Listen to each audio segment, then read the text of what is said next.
Rome in the 15th century liked to imagine itself eternal. Marble ruins stood like bones beneath the city, reminders of an empire that once ruled the world. Pilgrims arrived believing this was the heart of Christendom, the city where Goddess will flowed directly into human affairs. But beneath the prayers and processions, Rome was something else entirely.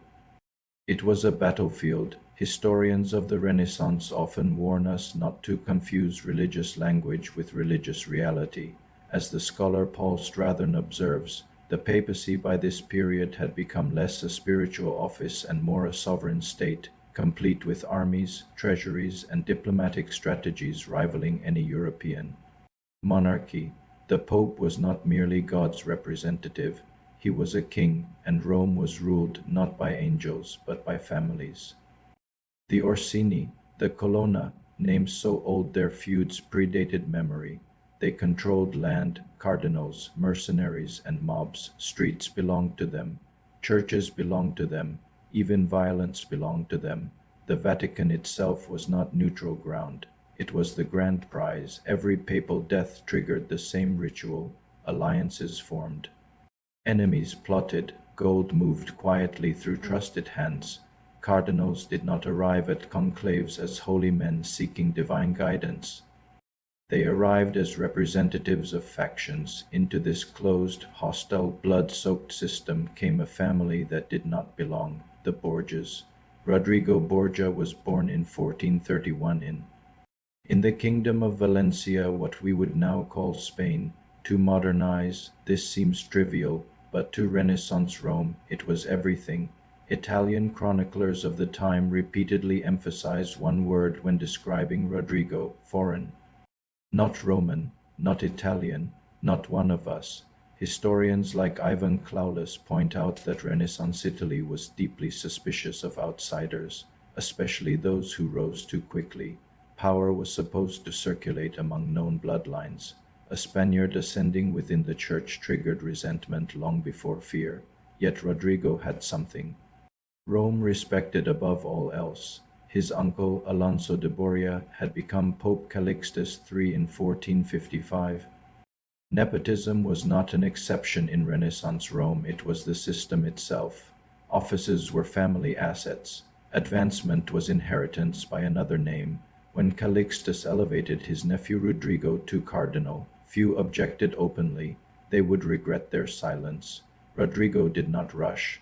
This is crucial. For more than 30 years, he served as vice-chancellor of the church, one of the most powerful administrative positions in Christendom. Modern historians emphasize that this role gave Rodrigo unmatched control over appointments, finances, and legal processes. He saw everything: who paid whom, which promises were kept, which were lies. Marian Johnson, in her studies of papal administration, notes that Rodrigo developed an almost modern understanding of institutional power. He treated the church not as a moral structure, but as an organization, one that could be optimized, exploited, and mastered. He learned which cardinals were ambitious, which were desperate, which could be bought cheaply, and which required patience. This was not corruption unique to Rodrigo Borgia. What made him dangerous was that he accepted it openly. While others pretended virtue, Rodrigo studied reality, and Rome rewards realists. To understand why the Borgias shocked Europe, we must understand something uncomfortable: they were not uniquely immoral. Contemporary scholars repeatedly remind us that Renaissance popes openly kept mistresses, fathered children, and engaged in warfare. This was normal as long as it was discreet.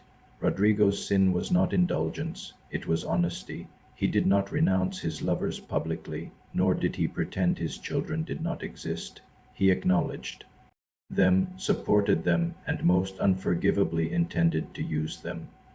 Historian Christopher Hibbert argues that this shattered the church essence spoken agreement with society. Sin may exist, but it must remain hidden.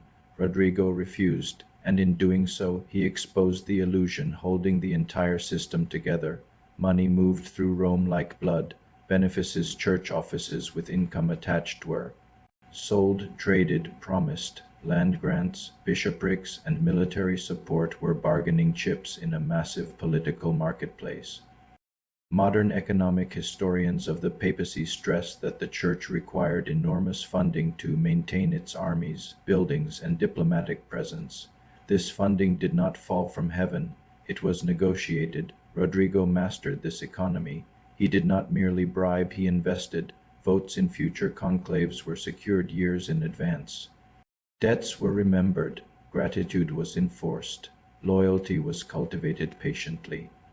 By the time Pope Innocent VIII died in 1492, Rodrigo was no longer just a candidate. He was inevitable. When the cardinals entered the Sistine Chapel in August 1492, Europe waited. Chroniclers like Stefano Infasciura describe an atmosphere thick with tension. Promises had already been made. Rival candidates knew what was happening, but stopping it was another matter. Modern historians caution that Infasciura hated the Borgias and exaggerated freely. Yet even skeptical scholars agree on one point. This conclave was brutally political. Rodrigo Borgia did not rely on prayer. He relied on preparation. Votes shifted, deals crystallized, resistance collapsed. When white smoke rose, Rome froze. Rodrigo Borgia had become Pope Alexander VI, a Spaniard, an outsider, a man Rome never intended to trust. The reaction was immediate. Italian elites were furious. Ambassadors reported disbelief. Satirical poems spread through the city, mocking the election as an auction. But Alexander did not retreat. He did not apologize. He consolidated. Historians note that within weeks, Alexander began appointing allies, redistributing offices, and restructuring power. This was not chaos, it was a takeover, and then came the moment that sealed his reputation forever. He acknowledged his children, publicly, to modern audiences. This may seem trivial, but to Renaissance Rome it was catastrophic. Other popes had children. Alexander admitted them.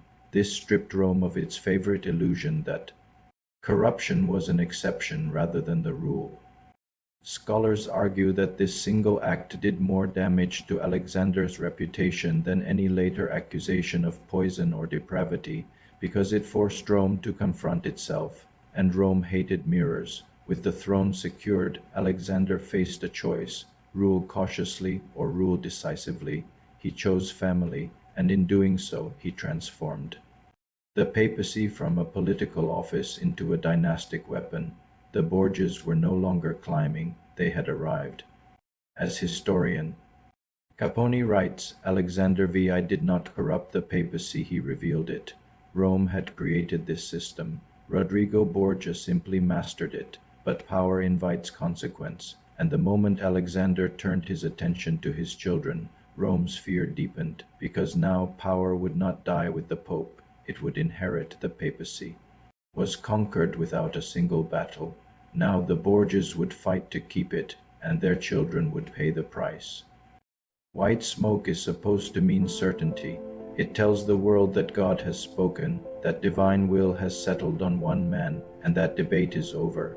But in August of 1492, as smoke rose above the Sistine Chapel, certainty was the one thing Rome did not feel. Rodrigo Borgia was now Pope Alexander VI, and everyone understood what that meant. Historians often remind us that the real drama of a papal election does not begin before the vote, it begins after.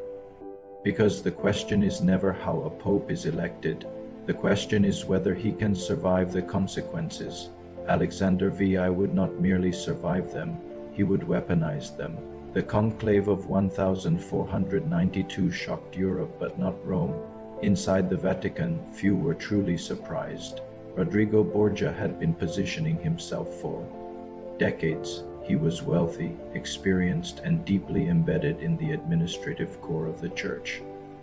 Modern scholars who study Renaissance conclaves emphasize a point that often gets lost in popular retellings. Rodrigo did not buy votes impulsively. He had already built obligations that made resistance nearly impossible.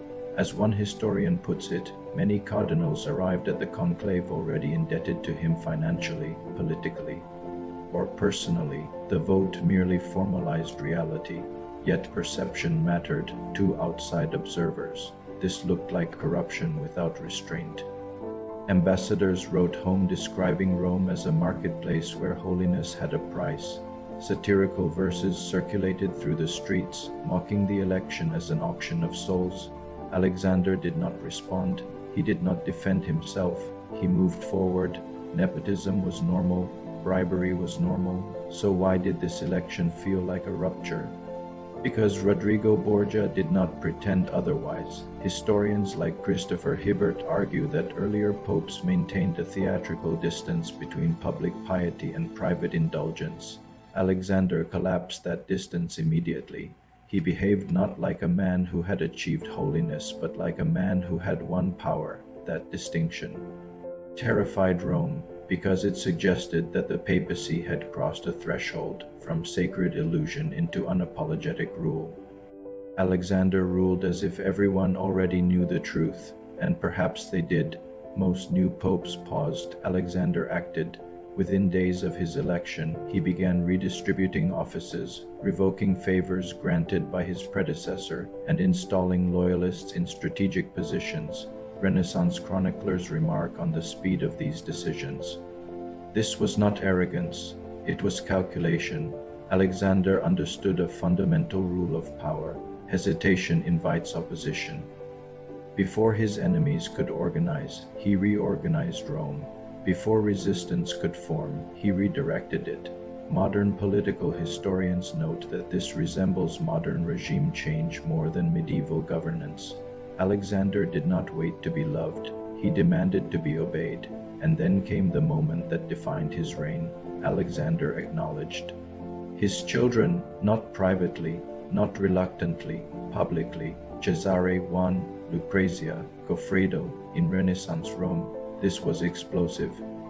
The problem was not the children themselves, many popes had them, but the intention behind their recognition. Alexander did not merely accept them, he promoted them. He treated family as infrastructure. Historian Sarah Bradford notes that this marked a fundamental shift in papal behavior. Alexander was not hiding dynastic ambition. Behind religious language, he was openly converting papal power into hereditary advantage. Rome understood the implication immediately. The papacy was no longer just a throne, it was becoming a dynasty. Cesare Borgia was only 17 when his father became pope. Brilliant, educated, and restless, Cesare was immediately elevated into the church hierarchy. He became a cardinal not because he desired the priesthood, but because Alexander needed a foothold within the College of Cardinals itself. Scholars often point out the irony. Cesare, who would later become a symbol of ruthless secular power, began as a captive of ecclesiastical politics. Contemporary letters describe him as impatient, ambitious, and visibly frustrated by clerical constraints. He wore red robes, but his interests lay elsewhere in war, diplomacy, and command. Alexander knew this, and yet he kept Cesare close, not as a priest, as a reserve weapon. Juan Borgia, by contrast, was everything Rome expected.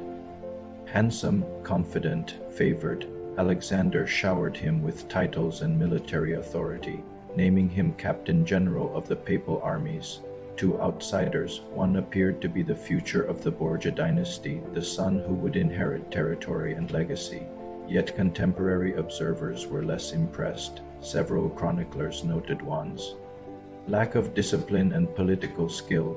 He was elevated faster than he could mature, protected by favor rather than competence. This imbalance would soon prove fatal, but for now Alexander doubled down, because dynasties require heirs. Lucrezia Borgia was only a teenager when her father became pope.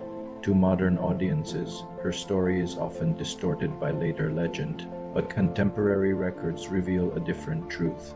Lucrezia was valuable not for scandal, but for alliance. Alexander arranged her marriage to Giovanni Sforza, tying the Borgias to one of Italy's most powerful families. This was not romance, it was statecraft. Scholars emphasize that Lucrezia's early life was shaped entirely by male ambition. She did not choose her marriages, she endured them. Her role was symbolic, diplomatic, and sacrificial, and Rome watched her closely, because if Alexander would use his daughter this openly, what lines would he not cross? Outside Italy, reactions ranged from concern to outrage. Kings and princes understood immediately what Alexander was doing. By transforming the papacy into a dynastic engine, he threatened the delicate balance of European power. A pope with heirs was dangerous. A pope building an empire was intolerable. Yet none could challenge him directly. The papacy still controlled legitimacy, and Alexander controlled the papacy, one of the most important observations made by modern historians is this: Alexander VI did not destroy church morality, he removed the mask. Earlier popes had sinned quietly. Alexander sinned efficiently. He did not claim to be virtuous. He claimed to be effective, and that honesty destabilized everything.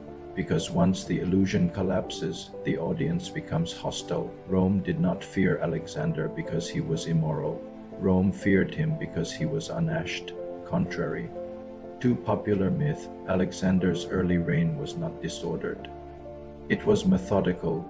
He balanced rival families, played France against Naples, and ensured that no single power could dominate Italy without papal consent. Modern diplomatic historians note that Alexander was, in many ways, an exceptionally skilled statesman. His problem was not incompetence, it was visibility. Everyone could see what he was doing, and everyone understood where it led. By the end of his first year as Pope, the message was clear. Alexander VI was not a caretaker. He was a builder, and his building materials were his children. Rome had tolerated corruption before. It had never tolerated permanence. As one contemporary diplomat wrote, "This Pope does not plan for his soul. He plans for his blood, and blood, unlike offices, does not expire with death." Alexander had secured the throne. Now he needed to secure the future, which meant one thing: Italy would have to be conquered. The papacy was no longer the prize. It was the engine, and the man who would drive it was not the Pope, but his son. Power reshapes families. It distorts affection, warps loyalty, and turns blood into currency. Historians of dynastic politics often remind us that the most dangerous place in any empire is not the battlefield, it is the household. The Borgias were no exception. When Rodrigo Borgia became Pope Alexander VI, his children were pulled out of private life and thrust into history. From that moment on, they were no longer sons and daughters. They were assets, and each would pay a different price. One Borgia embodied everything Alexander believed a dynastic heir should be. He was handsome, confident, and publicly acknowledged. Almost immediately, Alexander entrusted him with military command, naming him Captain General of the Papal Armies, a position of enormous responsibility. To outside observers, this seemed natural. To contemporary chroniclers, it was alarming. Letters from ambassadors and observers describe one as reckless, indulgent, and ill-suited to command. Historian Ivan Cloulus points out that one's rise was driven entirely by paternal favor, not competence, a fatal imbalance in Renaissance politics. One became a symbol of dynastic ambition without dynastic discipline, and in Rome, symbols attract enemies. On June 14, 1497, Juan Borgia vanished. 2 days later, his body was pulled from the Tiber River. He had been stabbed repeatedly. His purse was intact. Robbery was ruled out. Rome erupted. This was not just a murder, it was an announcement. Contemporary reactions were immediate and vicious. Accusations flew in every direction: rival families, jealous lovers, political enemies. And then, inevitably, the accusation turned inward: Cesare. The idea was irresistible: a ruthless brother, driven by ambition, eliminating a rival heir. It fit the narrative Rome was desperate to believe. Modern historians urge restraint. There is no surviving evidence linking Cesare to the murder. Ivan Cloulus and Maria Bellonci argue that the accusation gained traction because it confirmed existing fears about the Borgias, not because it was supported by proof, yet perception matters more than truth, and from that night onward, the Borgia family would never escape suspicion. Alexander VI was devastated. Contemporary accounts describe him weeping openly, retreating from public life, and briefly speaking of reform, even moral reform. Historians note the irony. It took the death of his son to shake a man who had shaken Europe, but grief did not last. Power does not allow mourning, and Alexander soon turned his attention to the son who remained. Cesare had been shaped for something else. Educated in law and theology, fluent in languages, and intellectually formidable, Cesare was everything Juan was not. Yet he had been placed in the church not out of calling, but strategy. He wore the red robes of a cardinal and hated them. Contemporary letters describe Cesare as restless, sharp-tongued, and visibly contemptuous of clerical life. Scholars emphasize that this resentment was not merely personal, it was structural. Cesare understood that while Juan inherited armies, he inherited restrictions. Juan's death changed everything. Suddenly, the path closed to Cesare reopened. In 1498, Cesare did something no cardinal had done before. He resigned. This act stunned Rome. Cardinals were elevated for life. The office was sacred, permanent, and beyond recall.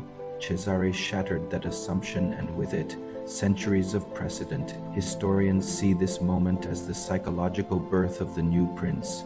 Cesare was no longer constrained by church morality or ritual. He was free to pursue power in its purest form. Alexander supported the decision because dynasties require soldiers, not priests. No figure in Renaissance history has been more distorted than Lucrezia Borgia. Two enemies, she was a poisoner, an incestuous temptress, a symbol of decadence. To modern scholars, she was something else entirely, a pawn, Lucrezia's first marriage to Giovanni. Sforza was political. When the alliance lost value, Alexander annulled it, publicly humiliating Sforza, who responded with vengeance. It was Sforza who spread the most damaging rumors: incest, poison, corruption. Historians like Sarah Bradford and Maria Bellonci stress that these accusations emerged from political retaliation, not evidence. Surviving letters from Lucrezia reveal a young woman navigating terror, uncertainty, and powerlessness with intelligence and restraint. She did not wield power, she endured it. By the late 1490s, the Borgia children had become symbols rather than individuals. Juan the murdered heir, Cesare the suspected killer, Lucrezia the imagined monster. Rome no longer needed facts, it needed villains. This transformation mattered, because once a family becomes mythologized, it loses the ability to control its destiny. With Juan dead and Cesare freed, Alexander faced a choice: continue balancing power cautiously or unleash his most capable weapon. Historians agree that this moment marks the transition from dynastic ambition to imperial execution. Alexander chose Cesare. Italy would pay the price. As one contemporary diplomat observed, the Pope has lost a son and gained a sword. Cesare abandoned the church. He embraced war, and in doing so, he transformed the Borgia story. From scandal into conquest, the Borgias had survived scandal. They would not survive restraint, and Cesare Borgia was about to step onto the battlefield. Italy had known war for centuries. Condottieri marched for pay, city-states rose and fell, alliances shifted like sand, violence was familiar, almost ritual. But what Cesare Borgia introduced was something else, not chaos, not heroism, systematic domination. Historians often describe Cesare as a man standing at the edge of eras, trained in medieval traditions, but thinking in modern terms.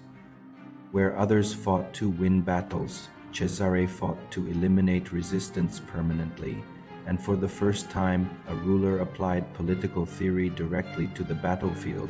To understand Cesare's rise, we must understand Romagna.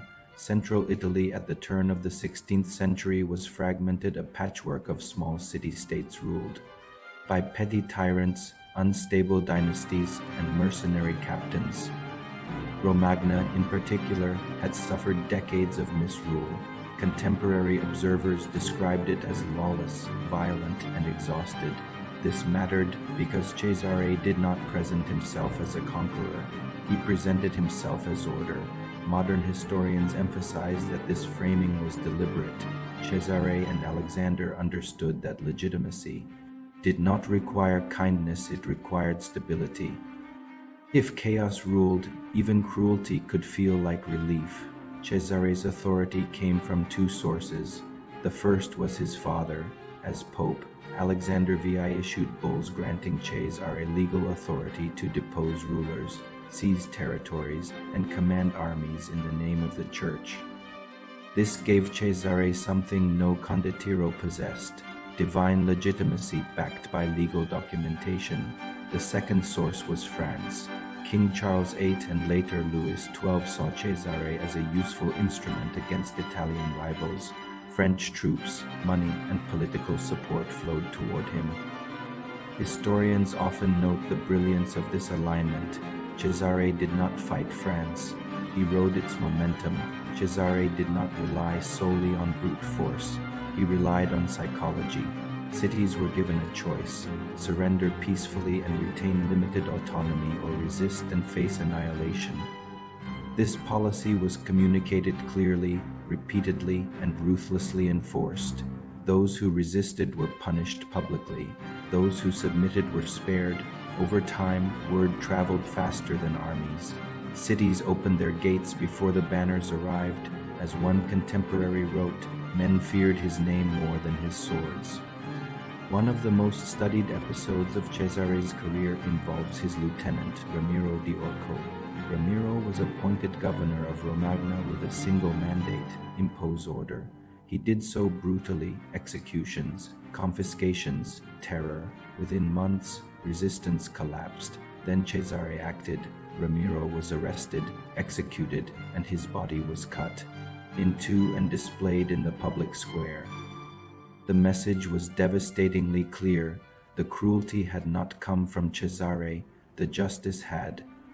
Machiavelli, who observed these events firsthand, later described this moment as a masterclass in political optics: cruelty used once, decisively, then removed to earn loyalty. This was not medieval instinct. This was political engineering. Machiavelli did not admire morality. He admired effectiveness. As a Florentine diplomat, he was sent to observe Cesare's campaigns. His reports reveal a mixture of fear and fascination. Here was a ruler who understood force, deception, loyalty, and timing not intuitively, but consciously.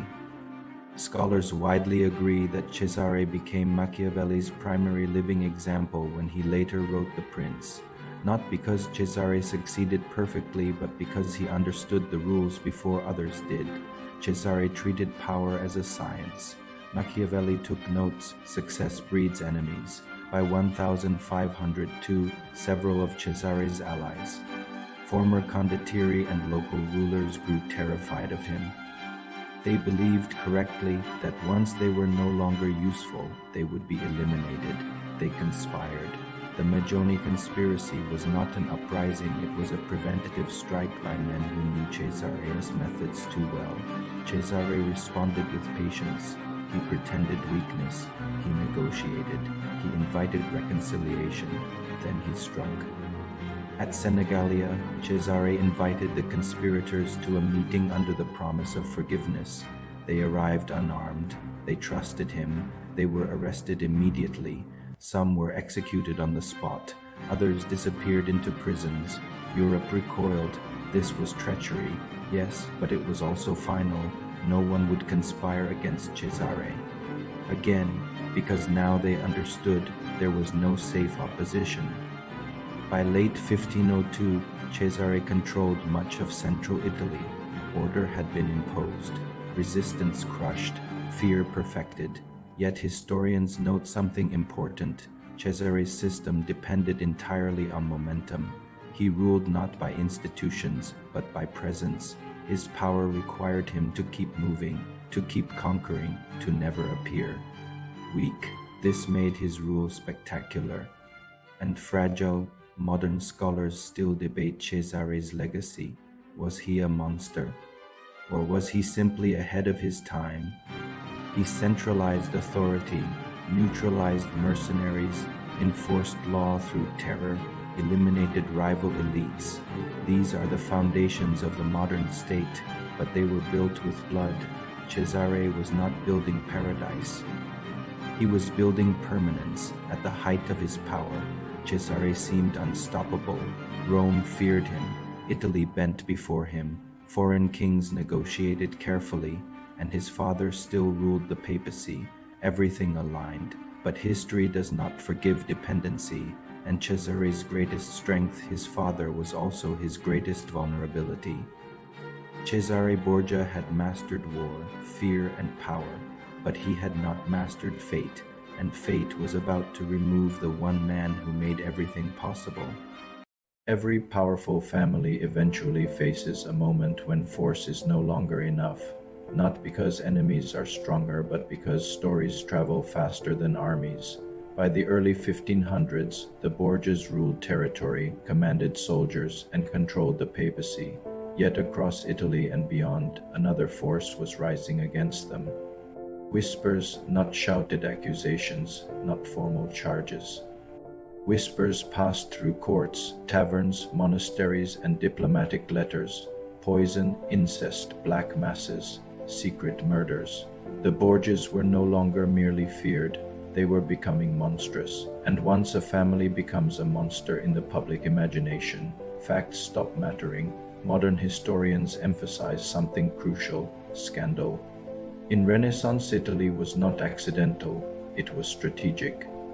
Rival families, the Orsini, Colonna, della Rovere, lacked the military reach to defeat the Borgias directly, but they understood something equally powerful. The papacy depended on moral legitimacy. Undermine that, and everything else weakens. Letters from ambassadors reveal how gossip was intentionally cultivated. A rumor whispered in Florence would be amplified in Venice, formalized in Rome, and weaponized in France. The Borgias became a case study in reputational warfare. Poison terrified Renaissance Europe. It was invisible, intimate, untraceable. To accuse a ruler of poisoning was to suggest they violated not just law, but the natural order of hospitality and trust. The Borgias were repeatedly accused of using cantarella, a supposed poison so subtle it left no marks, yet no contemporary forensic evidence exists. Historians note that sudden deaths were common in an era of poor sanitation, disease, and medicine. What made Borgia death suspicious was not evidence but expectation. People expected monsters, so they found them. Pope Alexander VI became the focal point of every moral accusation. Chroniclers hostile to the Borgias painted him as gluttonous, lustful, and sacrilegious. Banquets were described as orgies. The Vatican became a den of vice. Yet neutral accounts are notably quieter. Modern scholars comparing sources point out that many of the most sensational descriptions appear decades later, often written by men with clear political motives. Alexander was corrupt, but not uniquely so. The outrage was not about sin. It was about who was allowed to sin. No rumor has endured longer than the accusation of incest. Father and daughter, brother and sister, these stories shocked even hardened contemporaries, and they worked because incest symbolized total moral collapse. Yet historians are blunt. There is no credible evidence supporting these claims. The rumors emerged precisely when Lucrezia's marriages became politically inconvenient. Giovanni Sforza, publicly humiliated by annulment, accused the Borgias of incest to reclaim his honor. The accusation stuck because it was unforgettable. Lucrezia became a symbol not of power, but of corruption stripped of her humanity in the process. Letters written by Lucrezia tell a different story. They reveal intelligence, piety, political awareness, and emotional exhaustion. She served as a regent in Ferrara, managed correspondence, and negotiated alliances. Historians argue that her later reputation says more about misogyny than morality. A woman surrounded by powerful men became an easy canvas for male fear and fantasy. Lucrezia was not feared because she poisoned enemies. She was feared because she survived. By the early 16th century, the Borgias were no longer simply a family. They were a moral parable. Artists, poets, and preachers used them as warnings about unchecked ambition. The term Borgia became shorthand for corruption itself. This mattered politically, because once a family becomes a legend, even their successes are reframed as crimes. Order becomes tyranny, strategy becomes treachery, survival becomes guilt. The Borgias had won wars but lost the narrative. Cesare, more than anyone, felt this shift. He understood fear, he used it, but infamy is different. Fear can be controlled, infamy cannot. Diplomats treated him cautiously. Allies grew distant. Even neutral powers hesitated to align publicly with a man whose name was becoming synonymous with betrayal. Cesare's strength depended on momentum. Legend slowed it. The most enduring story that Alexander VI and Cesare accidentally poisoned themselves at a banquet exemplifies the power of myth. Alexander died suddenly in 1503. Rumors immediately blamed poison. Modern historians point to malaria or infection. Rome at the time was rife with disease. The symptoms align, but poison was a better story, and stories choose their own truth. Alexander's death marked more than the end of a papacy. It marked the collapse of the Borgia narrative control. Without the Pope, Cesare was just another warlord, infamous, distrusted, and politically radioactive. The legends that once served to frighten enemies now frightened potential allies. Infamy became isolation. The Borgias had tried to rule Italy. Instead, they became a warning. Their name outlived their power, twisted, exaggerated, immortal. Not because they were uniquely evil, but because they were uniquely visible. The Borgias had conquered cities, but they had failed to conquer time. And with Alexander VI dead, Cesare would soon discover what power looks like when the myth turns against you. Rome had been a city of illusions for centuries. The streets were noisy with politics, religion, and rumor. But for decades, one illusion had held. Pope Alexander VI was untouchable. Until 1503, Alexander was sick, weak. Fevers drained his once commanding presence. Chroniclers of the time, including Johann Burchard, describe him stumbling through ceremonies, pale and exhausted, yet still attempting to orchestrate events with the precision of a maestro. And yet, even as his body failed, his mind remained active. Alexander attempted to secure succession, to place allies where needed, and to shield his family from enemies lurking in every corner. But death is the one enemy that cannot be negotiated with. Alexander VI died suddenly in August 1503. The exact cause remains unknown. Some contemporary sources blamed malaria, a common killer in Rome's marshy districts. Others whispered poison, as though someone had finally taken advantage of a papal vulnerability. Even modern historians debate the plausibility of poison. The prevailing consensus leans toward natural causes exacerbated by disease and exhaustion. The details mattered less than perception. Rome wanted a villain, and in death, Alexander became one. Cesare Borgia had built his authority entirely atop his father's papacy. Legal legitimacy, papal armies, diplomatic influence, family prestige. Without Alexander, all of this evaporated. Territories in Romagna began to stir. Condottieri abandoned their posts. City councils revolted. Cardinals once loyal to the Borgia cause plotted against Cesare openly. Contemporary accounts describe the shock. The Pope's death created a vacuum so complete that Cesare's name, which had inspired awe and fear, now inspired hesitation. Caponi calls it a political freefall. The keystone had vanished, and the arch of the Borgia Empire trembled. Cesare attempted to maneuver. He supported the election of a successor favorable to the Borgias. He sought to maintain alliances, bribe cardinals, and even negotiate with rival powers, but the speed of Rome's reaction outpaced him. The Papal States, the backbone of his authority, fragmented. Cities that had once opened their gates without hesitation now resisted mercenary captains who owed loyalty only to pay and reputation, switched sides when the papal seal no longer held weight. Even his own army wavered. Cesare's brilliance, so long dependent on a stable foundation, faltered without it. Historians emphasize that Cesare's power was structural but personal. Unlike a modern state, which can survive leadership change through institutions, Cesare's Italy was held together by fear, loyalty, and the presence of Alexander VI.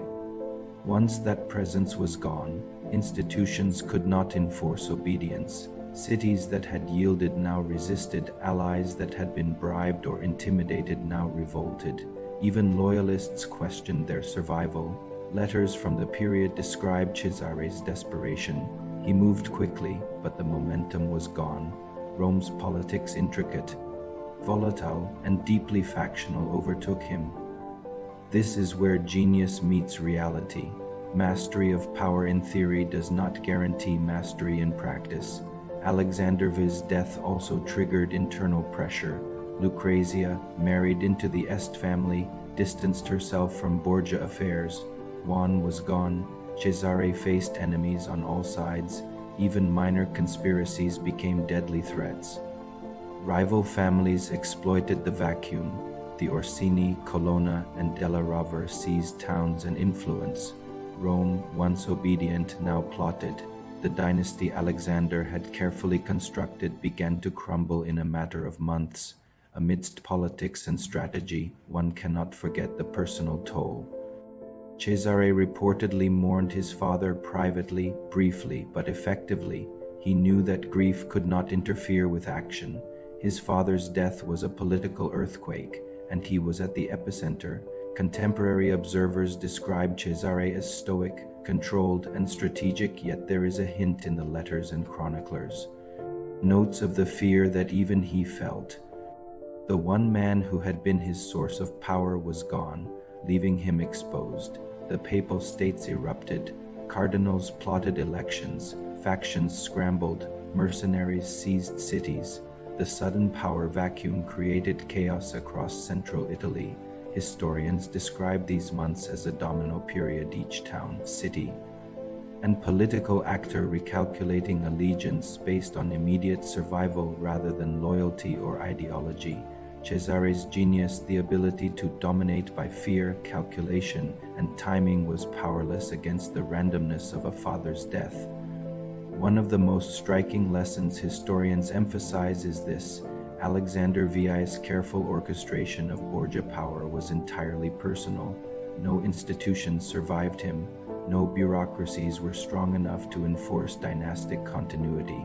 Cesare's army could not substitute for the papal seal. Fear alone could not hold cities indefinitely. Power, when concentrated in one man, dies with him unless that man builds more than influence. He builds institutions. Cesare had not, and now history began to close in. By late 1503, Cesare had lost almost everything. Allies defected, territories rebelled. Enemies plotted freely. His name, once synonymous with fear, now carried whispers of vulnerability. It is here that the narrative shifts from strategic brilliance to human tragedy. Cesare, so long the predator, becomes prey, exposed, isolated, and forced to retreat. Alexander VI was dead, the machine that had made Cesare unstoppable. Papal authority, legitimacy, and dynasty had vanished. Rome no longer feared him. Rome was plotting against him. Cesare's empire was collapsing from within faster than anyone could have predicted. The Borgia dynasty had survived scandal, murder, and rumor, but now it faced its greatest enemy, the relentless momentum of history itself. Cesare Borgia's world was about to unravel completely. The death of Alexander VI left Cesare Borgia alone. He was no longer the son of a pope. He was no longer backed by armies sanctioned by God himself. He was, in the words of contemporary chroniclers, a prince without a throne, a lion without claws. Italy, ever volatile, recognized opportunity. Cities that had once bowed openly to Cesare now whispered rebellion. Mercenaries switched sides mid-battle, allies abandoned fortresses. Every political misstep became magnified in a country that already feared the Borgia name. Cesare had to act, and fast. Historians describe Italy at the turn of the 16th century as a chessboard where every move could be fatal. The Orsini, Colonna, della Rovere, and other families had spent decades watching the Borgias consolidate power. Now, with Alexander VI gone, the balance of terror had evaporated. Foreign powers also smelled opportunity.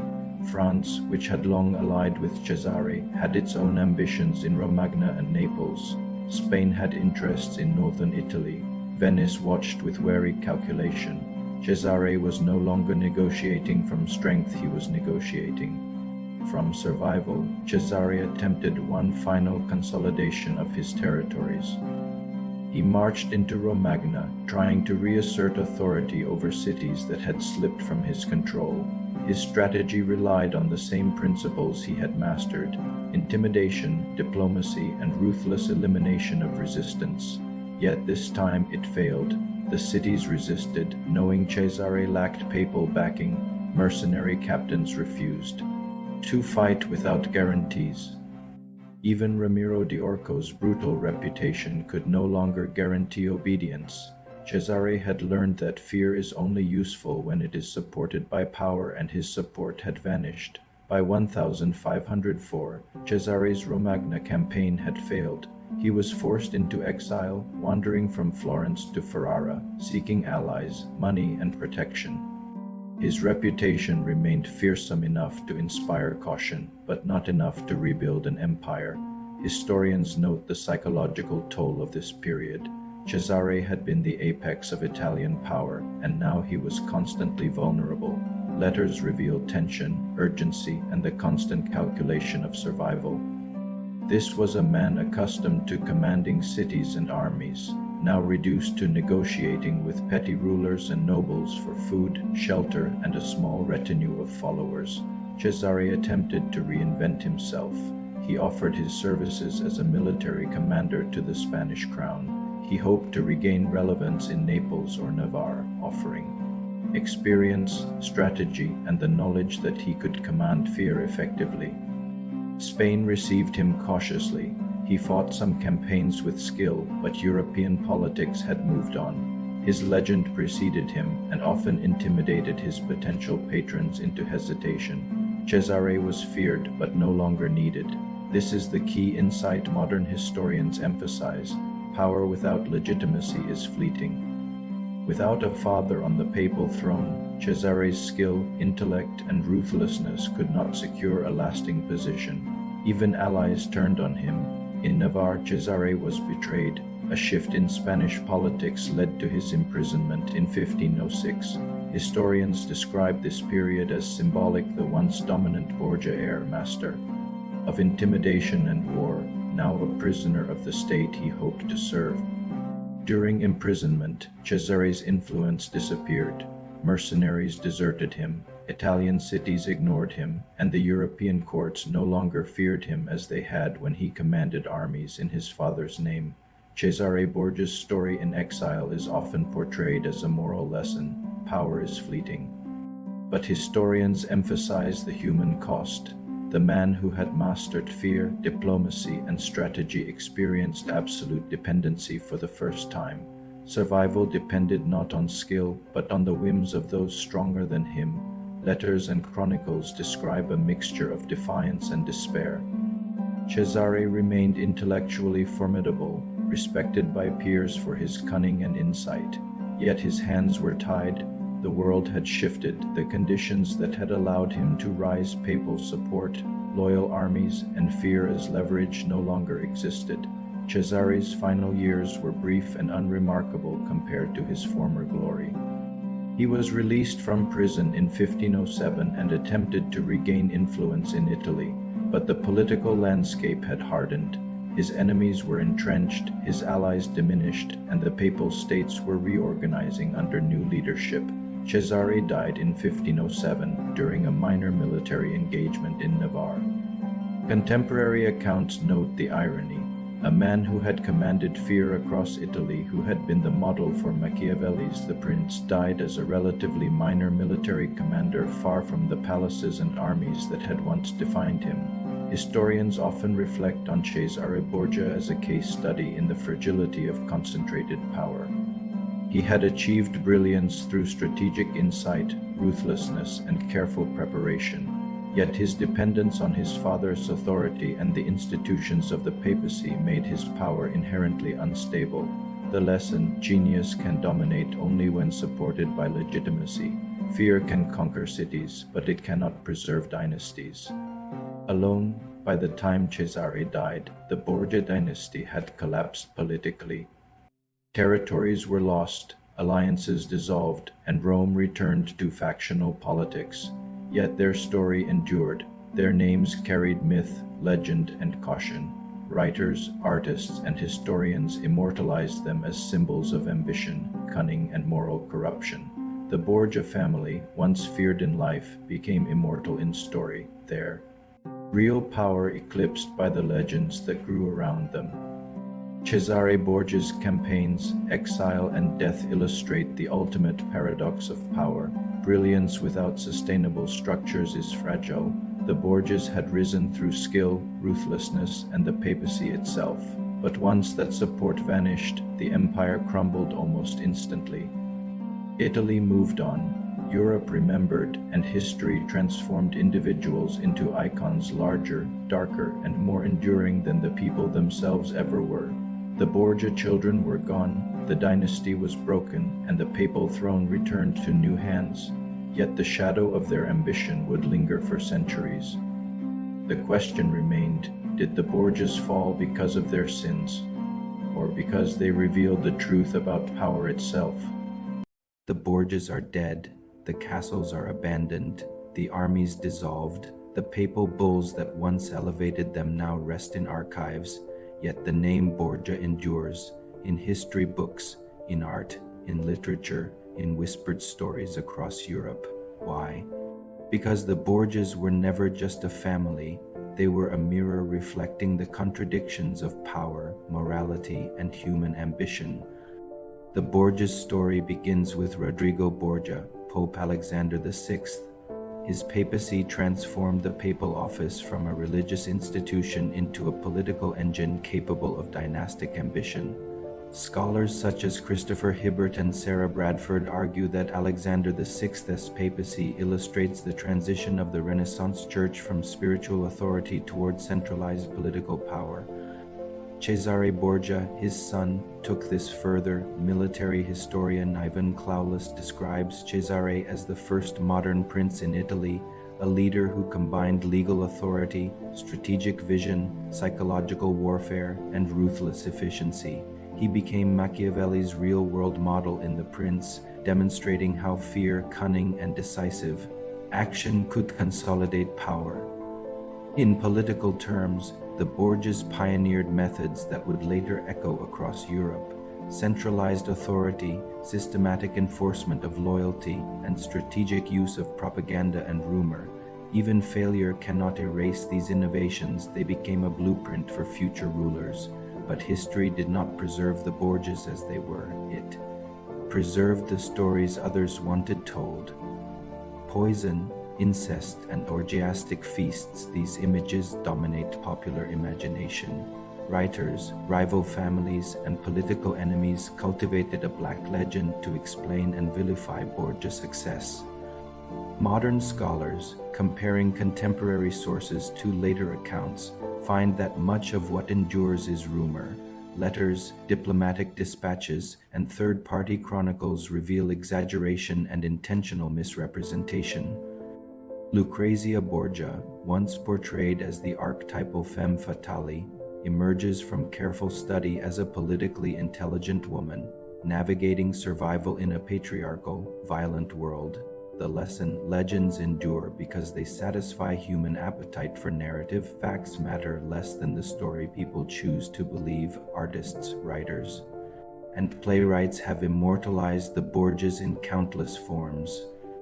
From Machiavelli's The Prince, where Cesare becomes the template for political realism, to Victor Hugo and Alexander Dumas, who dramatized intrigue and scandal, the Borgias have shaped European culture.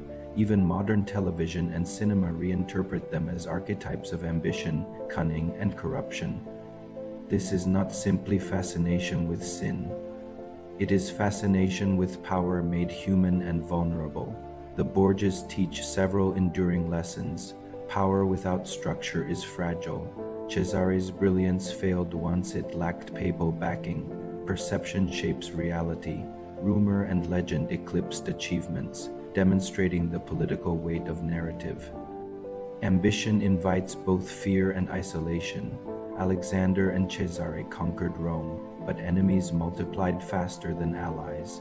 Legacy is crafted as much by others as by oneself. Despite skill, strategy, and ruthlessness, the Borgias could not control the story history told. Scholars such as Maria Bellonci and Claulas suggest that the Borgias' true genius was not sin or cruelty, but their unprecedented integration of family, politics, and strategy. Yet their tragedy was that human perception cannot be contained. Myths escape, legends take life, and ambition meets its own reflection. Even today, questions linger. Did Cesare really aspire to rule Italy as a modern state? Did Lucrezia secretly wield power behind the scenes? Was Alexander VI a visionary strategist or merely a calculating opportunist? Historians answer cautiously. Much of the Borgias' life is observable, measurable, and documented. Much of it is speculation, constructed to make sense of excess, ambition, and human folly, and that is their lasting power. The Borgias force us to confront the tension between fact and myth, reality and story, morality and effectiveness. The Borgias may have vanished from political life, but they never left the imagination. Their rise was meteoric, their fall sudden, their story endlessly retold. They embody the Renaissance's contradictions: brilliance and depravity, ambition and vulnerability, history and legend. In the end, the Borgias are not just a family. They are a symbol, the reflection of human desire, the pursuit of power, and the inevitability of myth overtaking reality. The Borgias fell as mortals, but as legends they live forever, and the world continues to watch, fascinated, scandalized, and perhaps a little envious.